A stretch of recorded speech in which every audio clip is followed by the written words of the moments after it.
Please. Candace Owens signed with the Daily Wire a couple of years ago. Daily Wire is a massive conservative media outlet. It was founded by Ben Shapiro. He doesn't run it anymore, despite what people believe. But it was founded by him and Jeremy Boring, and it's become a Goliath. It's included people like Jordan Peterson now, Candace Owens. They have a bunch of homegrown stars like what's her name? The Comments List girl. What's her name?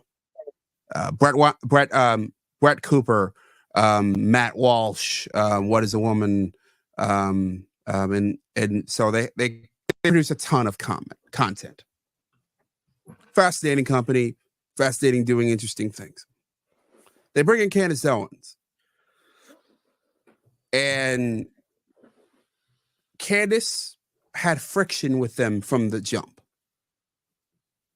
This got amped up with the whole Gaza attack on Israel back on October 7th. There was a lot of sniping, a lot of back and forth. And we hit a crescendo not long ago. So I'd like to show some of Candace's last appearance on Daily Wire, in Daily Wire World.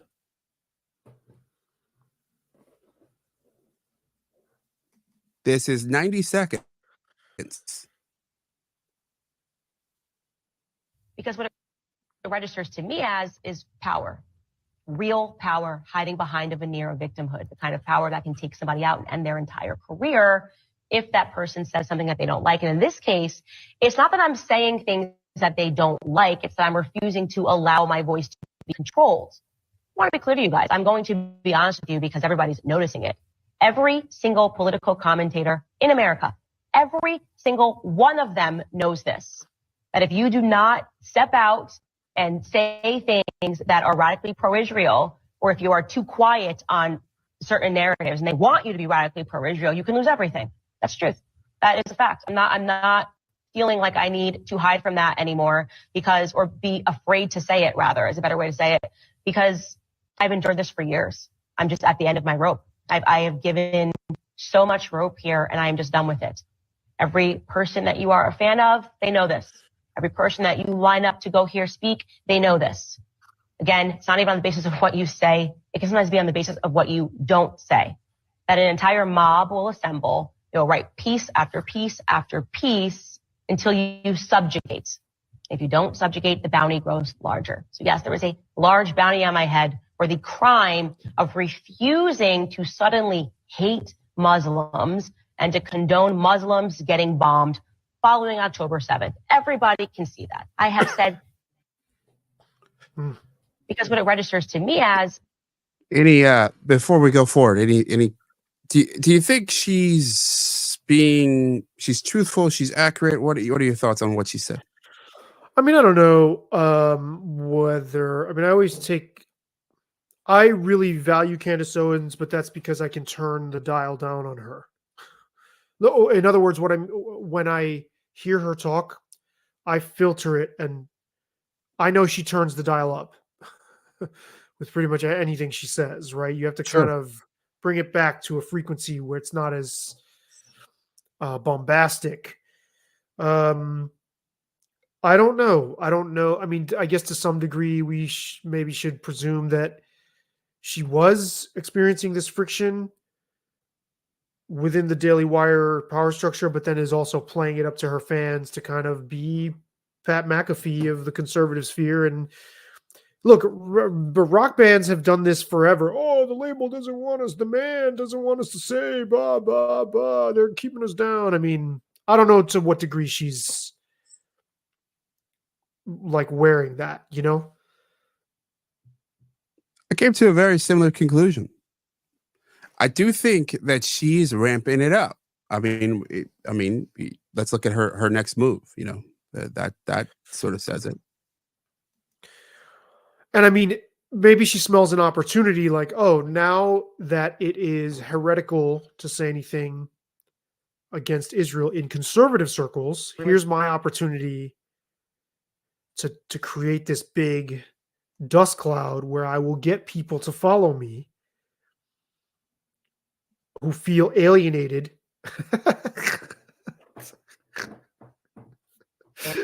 Welcome to my locals page. So much to talk about. Obviously, I'm going to take a couple of weeks here just to rebuild and to refocus and to create something that is actually mine and something that can't be threatened or taken because it belongs to me. I can't tell you enough how much your support has meant to me over the years. We're just getting started.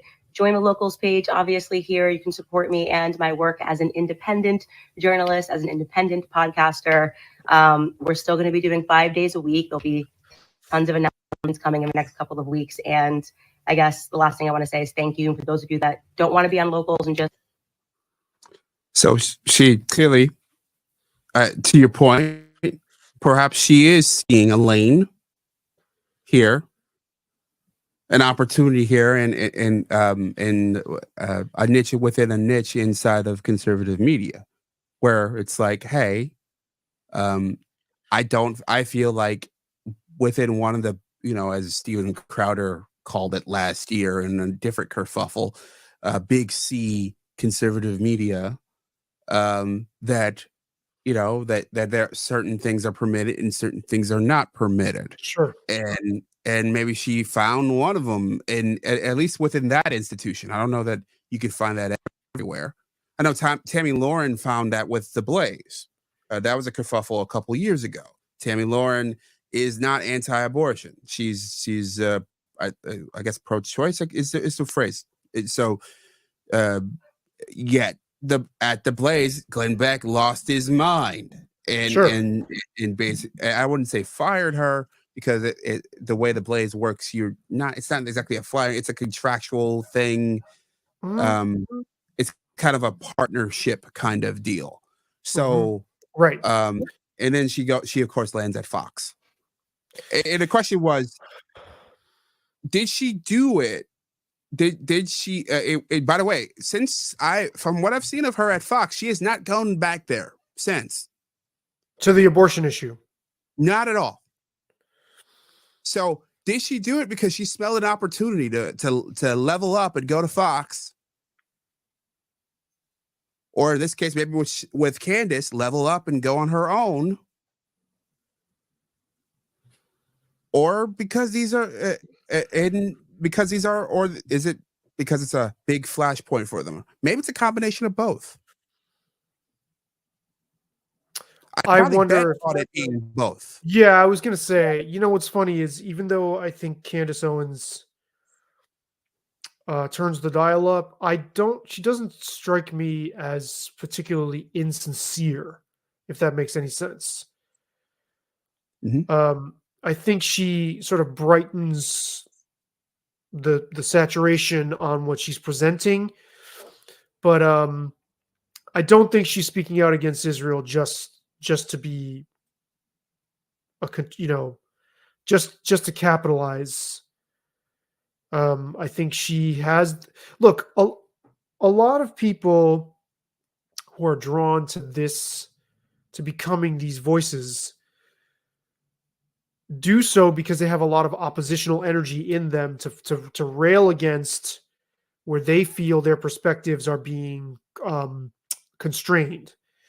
And so it's only inevitable that some of them are going to feel that within the conservative media ecosystem. Once they're no longer just railing against quote unquote the left, they're going to hit those walls. And as we can see, the conservative sphere has its own version of wokeness anyway. Sure. So you can become a heretic within that. And I think she was probably feeling legit frustration. I mean, this is somebody who said "fuck Ukraine." Didn't she say something like that? Or I don't care about. I don't give a damn about Ukraine. Something like that. Yeah. It was so. I think that no matter how much of a performance we see from her, I think it stems from her actual instincts as a person to respond to being controlled in what she can think and say, and she doesn't like that. I also think it's because they were a bad match to begin with. Why do you say that? I believe that Candace Owens has seen herself as a conservative Oprah-like figure, Hmm. a conservative Megyn Kelly, Okay. a larger figure. She looks at a person like Ben Shapiro as a peer, Okay. Right. Not and as her boss. not as her boss. Yeah. I think there's a reason why when we see this with a lot of these digital deals that are going down, there's a reason why Bomani Jones is not at the Ringer. There's a reason why Bomani Jones is not at freaking Meadowlark. And it's because their perception of themselves in the marketplace, rightly or wrongly, is that they are on the same level as them. There's a reason why Right. Stephen A. Smith's not going to cut a deal with the Ringer. Stephen A. Smith will say, "Hey, I'm as big as Bill Simmons, and I Right. can I'd build my say, own." yeah, I would say Bomani's definitely wrong. But Yeah, whatever. he That's could not be. that's not your point. Yeah. My point is, I think Candace Owens sees herself on the same level as Ben Shapiro, Sure. and And unlike her ceiling yeah, probably sees herself as higher. yes, and unlike Jordan Peterson, who I think his primary motivation is different. I think it's money with Peterson. It's money, and he does have these belief system that he wants to get out. He has his perspective he wants to share, but it's that and money. I don't think Peterson. I think Peterson likes being famous, but he doesn't like it as much as Candace Owens does. I think fame in the stature of Candace Owens as a figure is Candace Owens's primary motivation. And I think that's hard to do under somebody else's umbrella. Sure. Sure. So she was always going to get too big for them. No, I don't think she was. That's the thing. I think it's a false self-perception. I think she could easily occupy, stand in a world next to Matt Walsh and Jordan Peterson and Ben Shapiro. I think she thinks she's that. Hmm. And as long as she thinks she's that, it's not going to work in that world. It's going to she'll have to be within a Fox News world, something larger. She'll have to cut a deal like Megyn Kelly did with Sirius XM. Okay. So it would in order for her to work in that kind of circumstance. So I think that's why it didn't work. And I before we move on, I'd like to show you one last bit because I thought this was very telling. This is Ben Shapiro. He appeared on Piers Morgan's show, and this was very interesting. One of the consequences of this war has been a lot of very high passions on both sides, a lot of angry disagreements. You and your company have been at the center of a very high profile one at the moment with Candace Owens, who's now left Daily Wire. Was she fired or did she leave of her own volition? I'm not going to speak to this topic, Piers. At all? At all. You can't give me any insight into why she departed? No hints, no nothing. I'm not going to speak to this. Can I ask why? I mean, you can ask. No, I'm not. You can ask why you don't want to say anything. Again, you can ask. That's a great question, by the way. It didn't work, but it's a great question. A staunch defender of free speech you are. Before we go for it, what was it a great question? Because, I mean, some people would fall for it. Some people would. Ben Shapiro was very good at remaining tight-lipped, but a lot of times when people say they're not going to talk about something, they do want to say something or they're sort of bubbling over, and you can try to get at it another way. But he clearly doesn't want to say anything. But it's worth a shot, you know? Well, can I ask you why you won't say anything? And then you'll get, then they'll start getting going and they'll say too much. I think this continues to get interesting. And it would surprise me if it had been someone's opinions that would make you want to part company with them. However contentious. Suffice it to say, the only thing I will say is what I've said all along with regard to Candace or with regard to any of our other hosts. I am not in hiring and firing position with the Daily Wire. I'm a co-founder of the Daily Wire. I'm a co-owner of the Daily Wire. I'm not actually in management. Jeremy Boring and Caleb Robinson are in management positions with regard to Candace or anyone else. And as far as the free speech situation, what I will say is that no company has the obligation to literally pay anyone. The Daily Wire is a publisher. It is not a platform. I've never called for Candace or anyone else for that matter to be banned from YouTube, to be banned from X, to be banned from any platform. That's a different story, obviously, when it comes to any publisher. Any publisher gets to make decisions about what it wishes to purvey and not.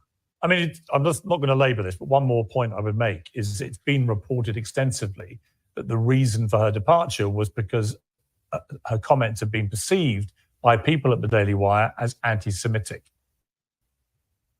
Again, I'm not going to comment on this, Piers. I find this interesting for a couple reasons. Well, he basically admitted it. What he did. Yes. Your point that Piers asked a perfect question did lead to him basically admitting, making a non-admission admission. Yep. That hey, we don't have to have people on that we disagree with. Yep. Totally.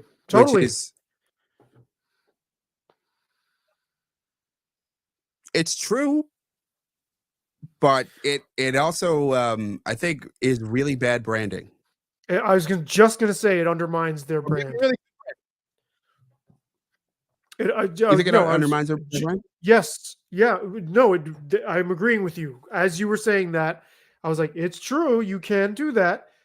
But when you position yourself, as the Daily Wire has, as the voice of, especially over the last decade, where conservatives can have been afforded all this latitude to posture as the free speech wing of American politics, which we know they haven't been that, but they've convinced themselves, I think, that they are, in large part.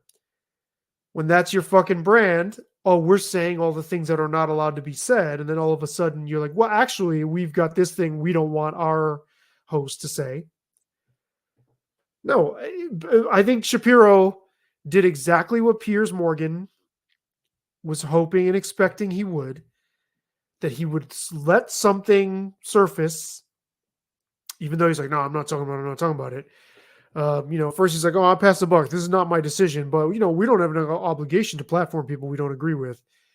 Boom. That tells you everything. Fucking goal, put Piers on the scorecard for a goal. I thought that was great.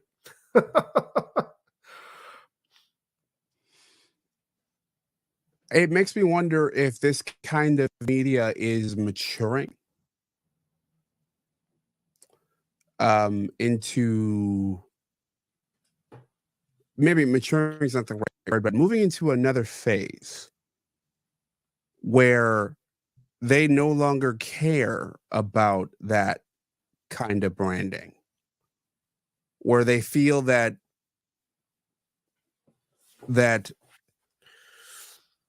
we speak to something else, something larger, something where we're sort of not living up to those principles, like free speech, like having, civil disagreement, that kind of thing, all the intellectual dark web stuff that Ben Shapiro used to espouse, back on the Rogan show and with the Weinstein brothers and all that jazz.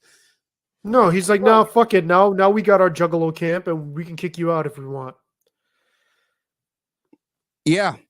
And I wonder, is that the Daily Wire changing? It is a much bigger company than it was back then. Or is that just the media landscape changing? And I can make arguments for both. Yeah, and I would say I don't know. I mean, the argument. Go ahead.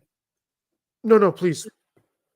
My argument for the media landscape changing is it goes back to the very beginning of this conversation, as I talked about how things have gotten tighter, how the acceptance of outside opinions inside of media outlets has gotten tighter, and that it's just like we're not even going to have we're not even going to consider having some other opinion outside of our own in our world, because yes, it is a world that we own, in a world that a juggalo camp that we can command.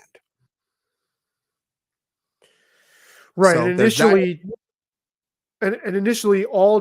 Initially any juggalo camp is, hey, come here where you're welcome because you're outside of, you're a misfit everywhere else. Mm-hmm. But once the camp gets going and you get enough people, now you can be deemed a misfit and get the fuck out of here. Without a doubt. Like they're no longer in the growth phase.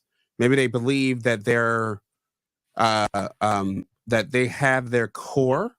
They can get bigger, but they have their core. And because of the nature of the marketplace in terms of media, where Joe Rogan can be massive, averaging somewhere around 10 to 20 million listeners, and be the number one show basically in America, I could definitely, if you take out sports, pretty much number one in America. That, Shapiro himself gets a few million a day, and that's just Shapiro. They have, I know in terms of subscribers, the last number I remember off the top of my head was somewhere around 2 million. Not a ton, but that's not counting all of the podcast subscribers, which are many, many, many, many more. And the podcast subscribers, you talk about Matt Walsh, of all these cats, Jordan Peterson, all of them. Maybe they're thinking, hey, we are at a saturation point, because of the way media is, where it's infinite and incredibly narrow. There's not much more of these other people, these outside voices that we feel comfortable with, or that will come into our juggalo camp. It's about sustaining our juggalo camp and building around our juggalo camp, making our camp bigger and more comfortable for our people and their kids and their families, and nobody else. That's and one scenario. making the boundaries around it much more clear and shiny and bright. And this is where the fence is, and we know we're not venturing outside that sheep's pen because we're safe here with each other. I would never have expected Ben Shapiro to be a good faith or capable of good faith entertainer of divergent viewpoints, or even capable. He's not cognitively capable. I think he's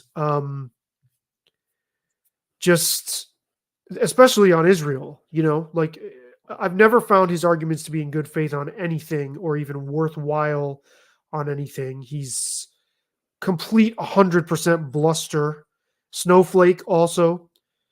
And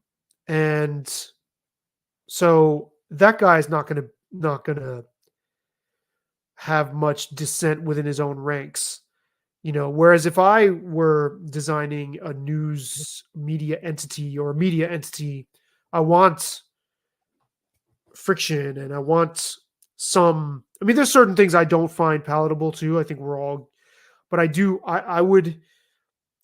also have an attraction to certain things that I find unappetizing too. So it's like, it would be built in. Shapiro's not going to do that, but especially not with Israel. So it doesn't surprise me at all. I think this is more of, yes, I think there's a bigger picture issue that you're right to identify, but I also think a company with his stamp on it, even if he claims he's not doing the hiring and the firing, is going to have a particular narrowness that maybe we shouldn't necessarily diagnose everything else, but there are other people like this who have their pet aversions, and no, I want to stick my head in the sand. I don't want to hear anything else on that. And we're all to some degree in charge of our own fiefdoms now, even if they're small. And when they're bigger, you can make these sort of calculations. I kind of feel like they should have made the calculation, well, hey, it's good for business if we keep her on.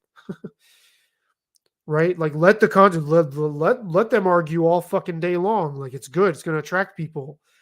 But maybe they're thinking people would have lost trust in what they wanted from the Daily Wire. Well,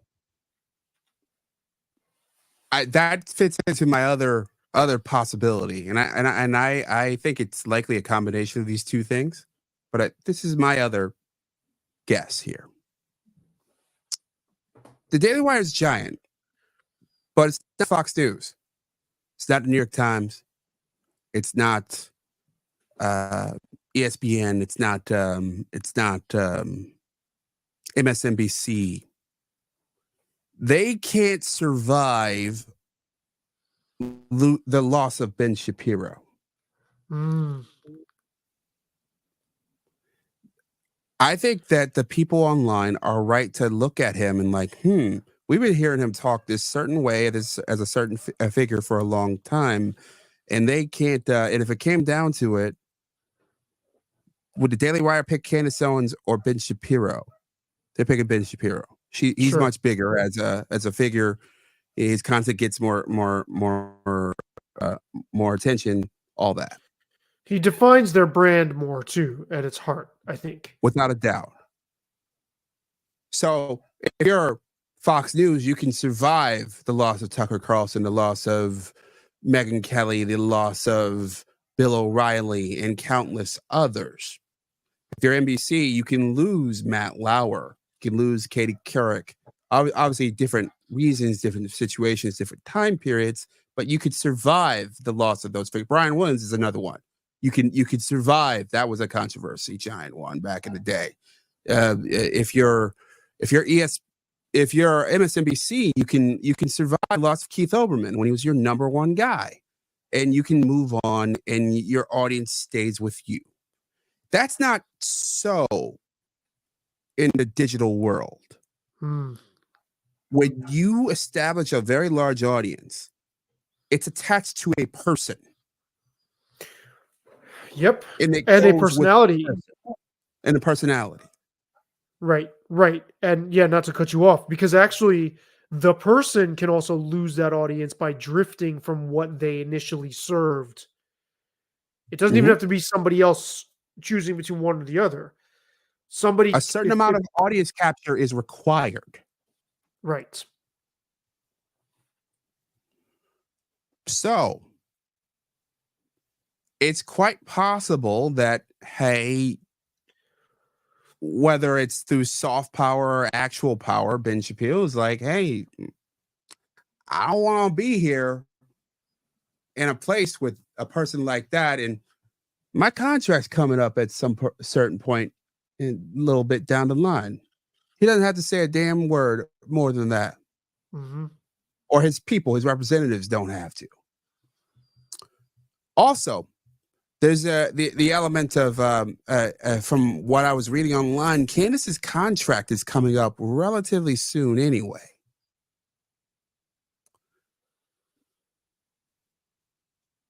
She's going to want a lot of money. Would you give a lot of money to someone who isn't jiving with the kind of world you want to create on your platform? Yeah, I mean, I guess if the friction doesn't sell, I guess no. I think it's quite possible that yes, this is it, that a bit of both scenarios I laid out happened here, where hey, her contract's coming up. All this stuff is coming up with the friction between these Daily Wire figures, and they decide to pull the trigger and move on.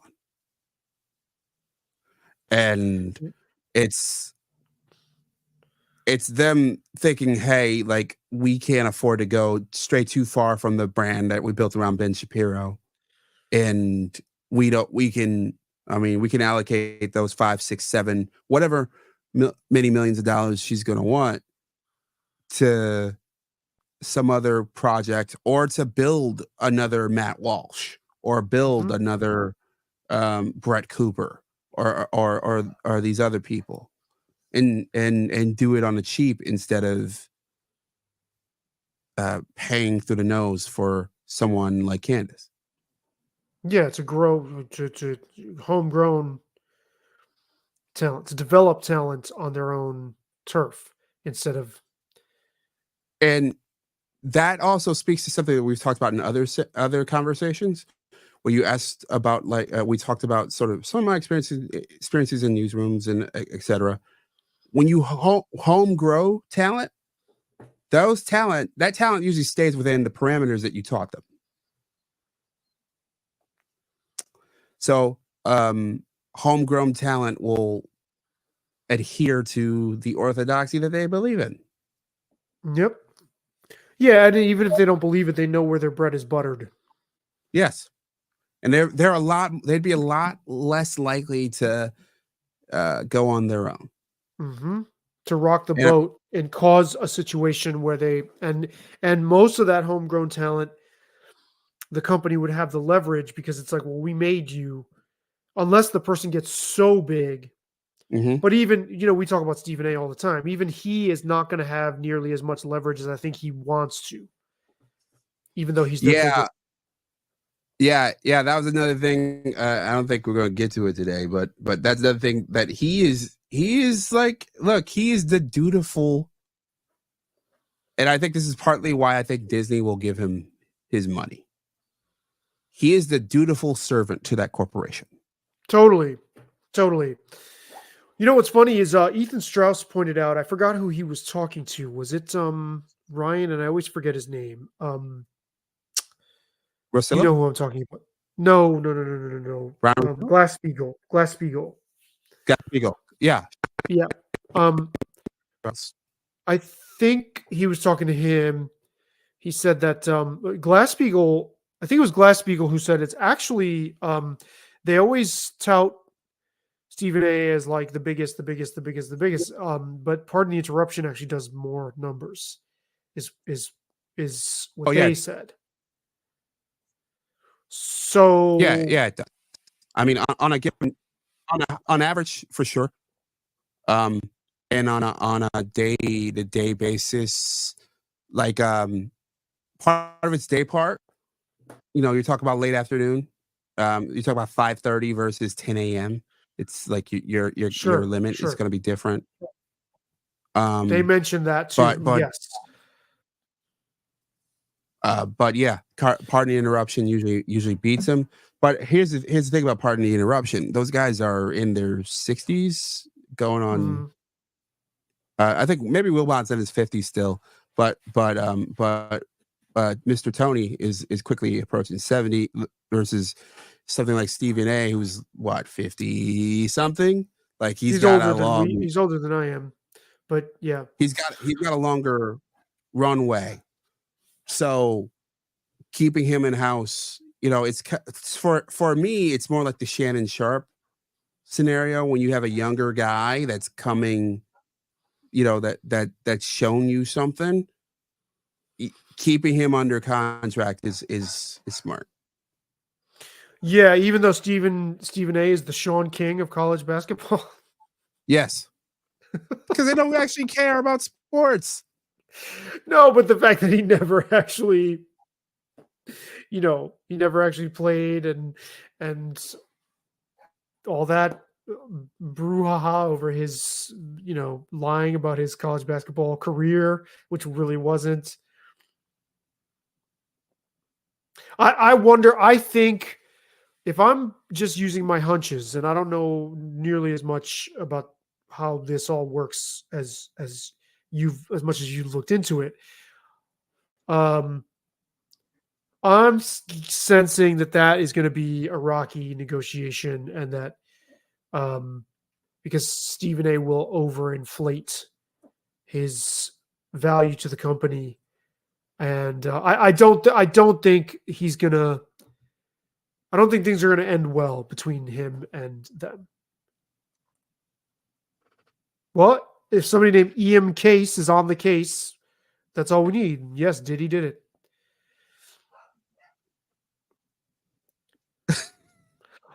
Yes, Speaking of I agree. Puff has been sus. speaking of that, I was going to mention, you talked about Laurel Canyon and you talked about government infiltrating rap music.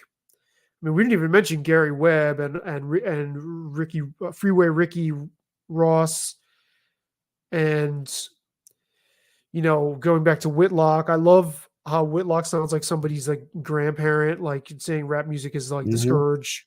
But I mean, I noticed a long time ago. I'm talking about in the 90s. I remember when DMX was on the cover of Rolling Stone.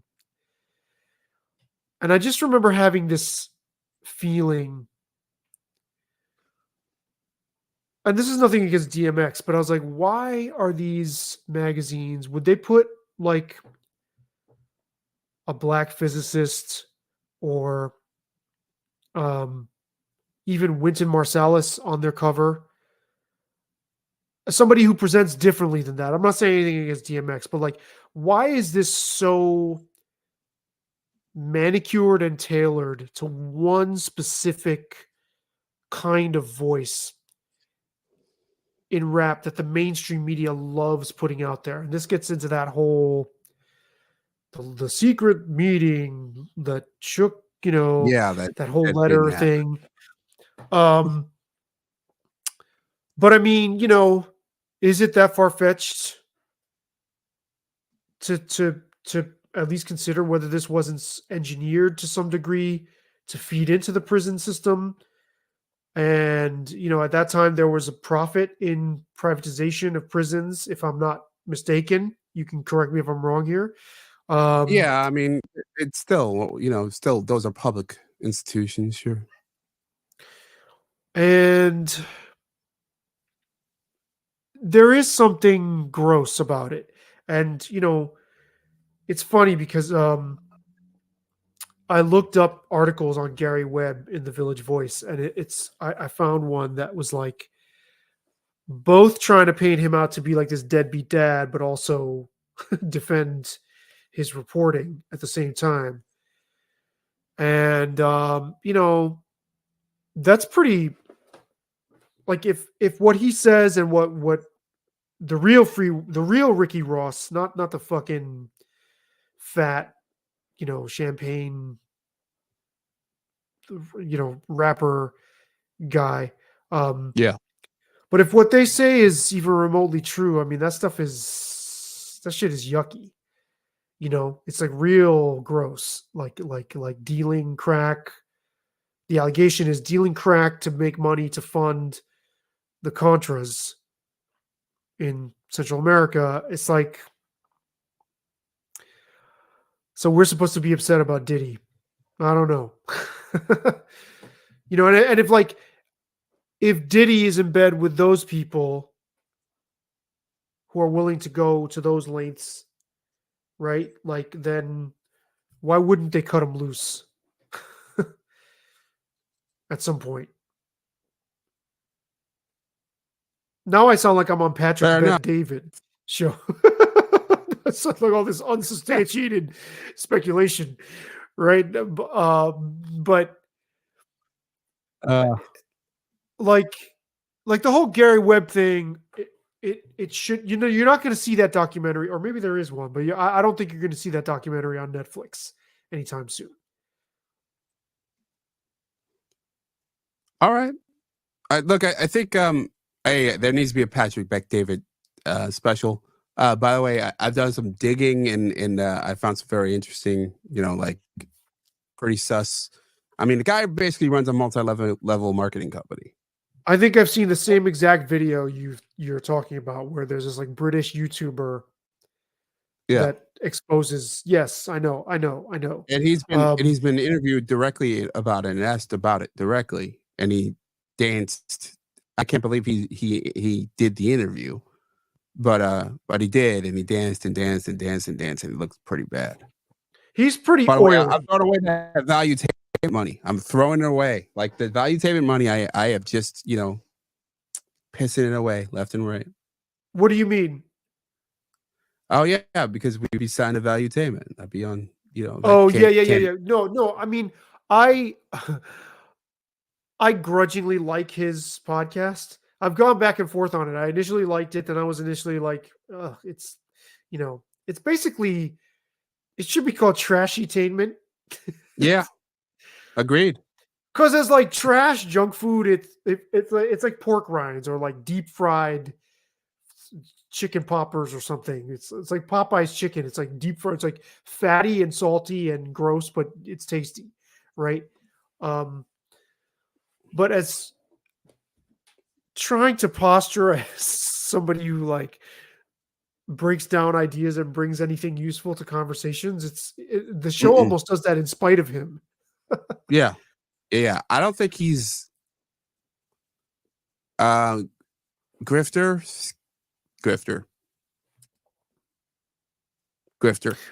A friend of mine described him as like the kid in class who always tries to sound like he knows, like he's smart and knows what the teacher says, tries to say what the teacher wants to seem more on top of the subject, than he really is. Like, he totally strikes me as that. The one thing I do like about his interviewing style, though, that I've noticed that I'll give him a ton of credit for, he does speak to people, everybody, in this very sort of even, respectful way. No matter what you say on there that is like fucking crazy. Now, he's trying to get you to say something for clicks, of course, but he has a way of like conveying respect to the interview subject that I really like. And the next time I get an opportunity to like do one of these workshops, I'll use one of his clips as an example. I do really like that, for whatever that's worth. I find no value at all. I don't enjoy it at all. No valuetainment. Yeah, no value in valuetainment. It's not like it's not It's for me.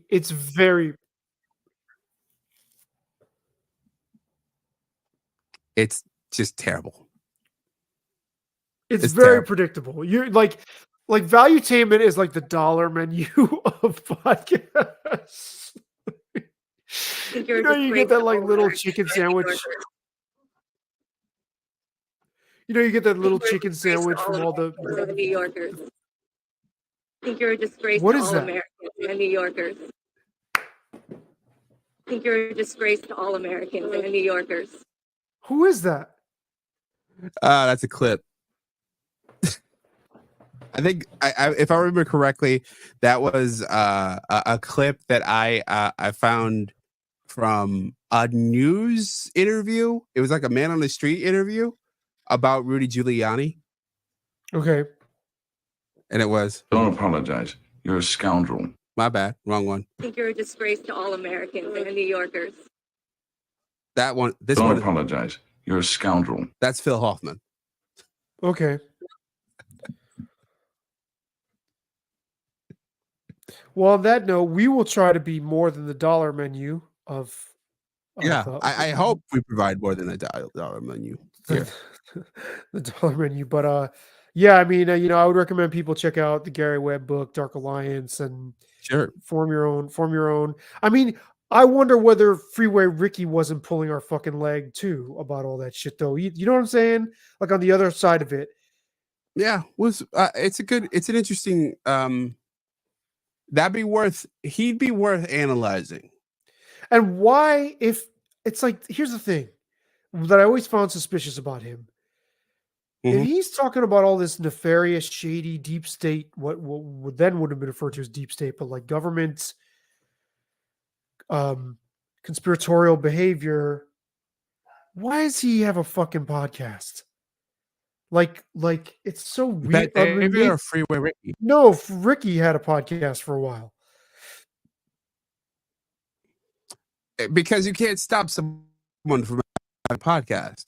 Yeah, but it's maybe the effect of those things being out there in the culture more is strangely to numb people.